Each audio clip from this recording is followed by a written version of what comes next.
Olá, meu nome é Melissa Cachone Rodrigues, eu sou professora da Fundação Escola do Ministério Público e promotora de Justiça. Eu atuo no Centro de Apoio Operacional das Promotorias de Justiça de Defesa dos Direitos do Idoso e da Pessoa com Deficiência. Estou aqui hoje para responder algumas perguntas que foram encaminhadas à FEMPAR sobre temas diversos envolvendo os direitos da pessoa com deficiência e a Lei Brasileira de Inclusão. De acordo com a lei, o que é pessoa com deficiência? O conceito de deficiência está no artigo 2º da Lei Brasileira de Inclusão, Lei número 13.146 de 2015, de acordo com o qual são consideradas pessoas com deficiência aquelas que têm impedimento de longo prazo de natureza física, mental, intelectual ou sensorial, o qual, em interação com uma ou mais barreiras, pode obstruir sua participação plena e efetiva na sociedade, em igualdade de condições com as demais pessoas. É importante destacar que essa lei adota um modelo social de deficiência, considerando que a deficiência não decorre de uma característica intrínseca do sujeito, mas resulta de uma interação do impedimento de longo prazo que ele possui com as barreiras impostas pela sociedade. Essas barreiras podem ser urbanísticas, arquitetônicas, nos transportes, nas comunicações, na informação, tecnológicas ou atitudinais. Assim, a avaliação da deficiência, quando necessária, deve ser biopsicossocial,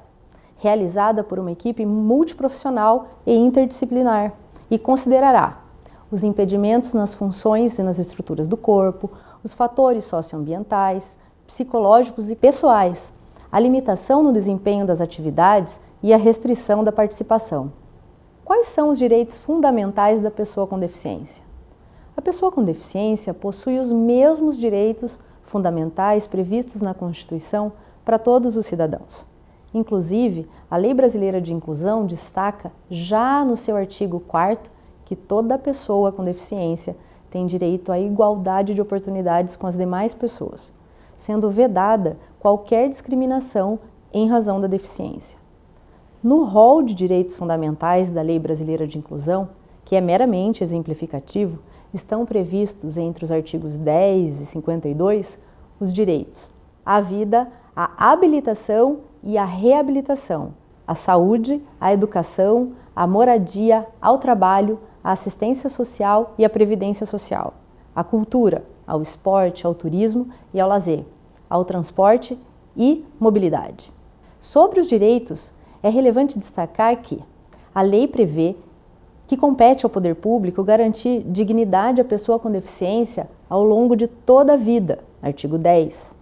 O processo de habilitação e reabilitação tem por objetivo o desenvolvimento de potencialidades, talentos, habilidades, aptidões físicas, cognitivas, sensoriais, psicossociais, atitudinais, profissionais e artísticas que contribuam para a conquista da autonomia da pessoa com deficiência e de sua participação social em igualdade de condições e oportunidades com as demais pessoas, artigo 14.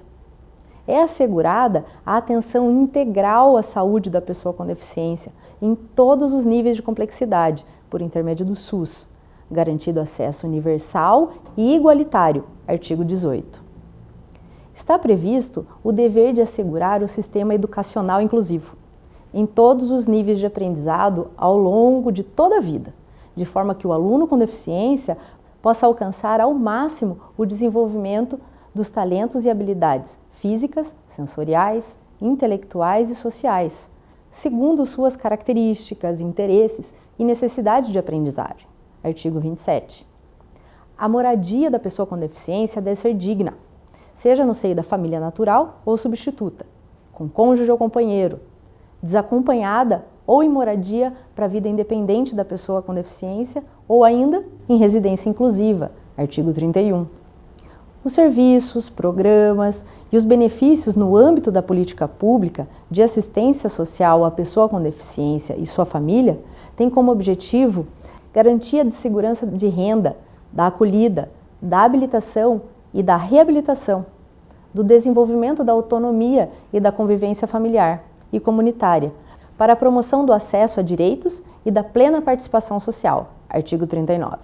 No que diz respeito à cultura, ao esporte, ao turismo e ao lazer, além do acesso à igualdade de oportunidades com as demais pessoas, devem ser garantidas a eliminação, a redução e a superação de barreiras para o acesso ao patrimônio cultural, assentos reservados em teatros, cinemas, auditórios, estádios, ginásios de esporte, locais de espetáculo e conferências, além de outros recursos de acessibilidade, sem a cobrança de valor superior de ingresso. O direito ao transporte e à mobilidade da pessoa com deficiência ou mobilidade reduzida, que deve ser assegurado em igualdade de oportunidades com as demais pessoas, será promovido por meio da identificação e da eliminação de todos os obstáculos e barreiras ao seu acesso. Artigo 46. A pessoa com deficiência, como a com síndrome de Down, pode expressar sua vontade e praticar atos da vida civil? A partir da entrada em vigor da Lei Brasileira de Inclusão, a regra é que todas as pessoas com deficiência são consideradas plenamente capazes para o exercício de todos os atos da vida civil. No artigo 6º está expresso que a deficiência não afeta a plena capacidade civil da pessoa, inclusive para casar e constituir união estável, exercer direitos sexuais e reprodutivos, exercer o direito de decidir sobre o número de filhos e de ter acesso a informações adequadas sobre reprodução e planejamento familiar, conservar a sua fertilidade, sendo vedada a esterilização compulsória, e exercer o direito à família, à convivência familiar e comunitária, exercer o direito à guarda, à tutela, à curatela e à adoção, como adotante ou adotando, em igualdade de oportunidades com as demais pessoas. Diante disso, sendo assegurada à pessoa com deficiência o direito ao exercício de sua capacidade legal em igualdade de condições com as demais pessoas, é importante ressaltar que a curatela passou a ser medida protetiva extraordinária, proporcional às necessidades e às circunstâncias de cada caso, devendo durar o menor tempo possível. Além disso, a curatela não alcança o direito ao próprio corpo, à sexualidade, ao matrimônio, à privacidade, à educação, à saúde, ao trabalho e ao voto, afetando somente os atos relacionados aos direitos de natureza patrimonial e negocial, sendo imprescindível constar na sentença as razões e motivações de sua definição. A pessoa com deficiência, como a com síndrome de Down, pode se casar? Sim, conforme a Lei Brasileira de Inclusão e as previsões do Código Civil, que no seu artigo 1150, parágrafo 2º, após as alterações realizadas pela LBI, prevê expressamente que a pessoa com deficiência mental ou intelectual em idade núbil poderá contrair matrimônio, expressando sua vontade diretamente ou por meio de responsável curador. Ou seja, se a pessoa com deficiência, como regra, é considerada plenamente capaz para todos os atos da vida civil, é possível que as pessoas com deficiência em idade núbil, inclusive aquelas com síndrome de Down ou curateladas, escolham livremente seus parceiros e decidam casar-se ou constituir união estável, desde que, por óbvio, também sejam cumpridas as demais exigências e o procedimento previsto no Código Civil. Quando o casamento contraído por pessoa com deficiência é inexistente, quando é anulável e quando é válido. No que diz respeito à existência e validade do casamento, são aplicadas às pessoas com deficiência as mesmas regras previstas no Código Civil para qualquer pessoa que pretenda se casar. A expressão da vontade é um requisito essencial quando se trata do casamento da pessoa com deficiência. Mesmo porque, em seu artigo 1550, inciso 4º, o Código Civil estabelece que é anulável o casamento do incapaz de consentir ou de manifestar, de modo inequívoco, o consentimento. Importante acrescentar que foi revogada do Código Civil a previsão sobre a nulidade do casamento contraído pelo enfermo mental, sem o necessário desenvolvimento para os atos da vida civil.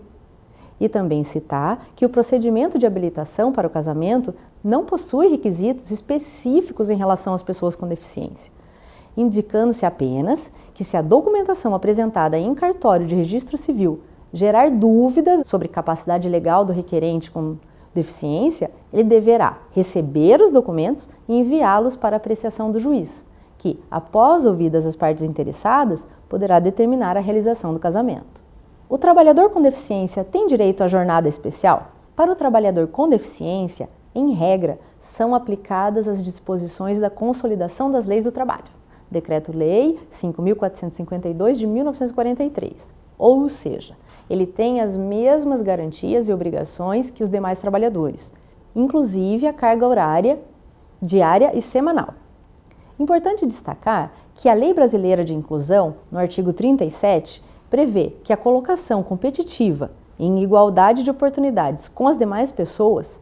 nos termos da legislação trabalhista e previdenciária,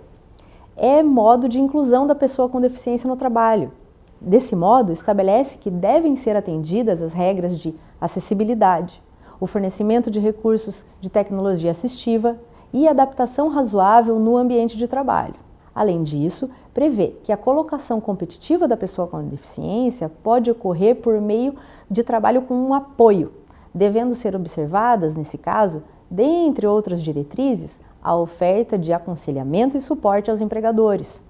com vistas à definição de estratégias de inclusão e de superação das barreiras, inclusive atitudinais. No caso de servidores públicos, cuja carreira é redigida por estatuto, pode haver previsão de horário especial para servidores com deficiência, com ou sem compensação de carga horária.